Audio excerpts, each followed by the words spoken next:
नकली अवैध शराब बनाने वाले गैंग का हुआ पर्दाफाश। 350 लीटर अपमिश्रित शराब, स्प्रिट, 2 मोटरसाइकिल व 1070 देसी शराब की खाली बोतलें बरामद। 117 पीस इंपीरियल ब्लू, 375 ml मिलावटी अंग्रेजी शराब, 27 piece royal stage, 180 ml, 5 kilogram urea व 3 किलोग्राम नौसादर। वाहन सहित जिसकी कीमत लगभग 2.5 लाख बताई जा रही है, उसको बरामद करते हुए तस्कर को गिरफ्तार किया गया है। मिली जानकारी के अनुसार पुलिस अधीक्षक कुशीनगर धवल जायसवाल के निर्देशन व अपर पुलिस अधीक्षक कुशीनगर रितेश कुमार सिंह के पर्यवेक्षण के साथ साथ क्षेत्राधिकारी खड्डा संदीप वर्मा के नेतृत्व में अवैध शराब बिक्री निष्कर्षण परिवहन के विरुद्ध चलाए जा रहे अभियान के क्रम में 11/4/2023 को थाना खड्डा पुलिस द्वारा सालीपुर के पास एक नफरत अभियुक्त जिसका नाम मनोज चौहान परदेसी चौहान, पुराना थाना रामपुर कारखाना जनपद देवरिया को गिरफ्तार कर उसके कब्जे से भारी मात्रा में अवैध कच्ची शराब जिसमें 10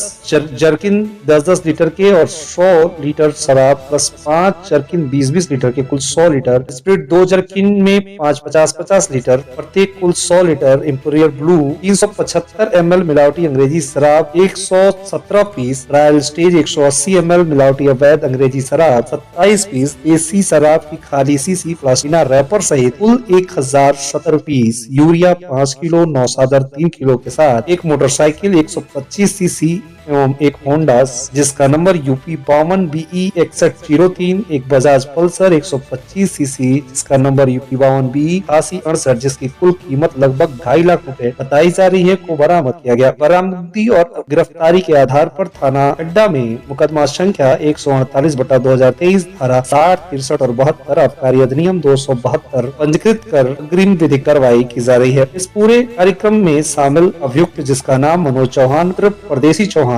पुराना थाना रामपुर कारखाना और जनपद देवरिया बताया जा रहा है। उक्त विवरण जो कुछ भी इस अभियुक्त के पास से बरामद हुआ है उसको जब्त कर लिया गया है और उस आवश्यक विधिक कार्रवाई की जा रही है। इस कार्रवाई में शामिल प्रभारी निरीक्षक अमित शर्मा थाना खड्डा, उप निरीक्षक प्रमोद कुमार गौतम थाना खड्डा, उप निरीक्षक अखिलेश सिंह थाना खड्डा, हेड कांस्टेबल रणधीर राव थाना खड्डा, कांस्टेबल श्रवण कुमार थाना Khadda, constable Shashikesh Goswami, constable Sachin, constable Deepak Yadav आदि शामिल रहे। इस पूरी घटना में शराब बनाने वाले और शराब के साथ जुड़े हुए लोगों के बीच हड़कंप मचाया हुआ है और पुलिस की इस कार्रवाई से लोग परेशान हैं। यह कहा जा रहा है कि लगातार इस तरह के अभियान संचालित होने चाहिए जिससे कि इस तरह के कार्यक्रम पर अंकुश लगाया जा सके। टीम जनमंच खबर के लिए कुशीनगर से हाजरा अंसारी की रिपोर्ट।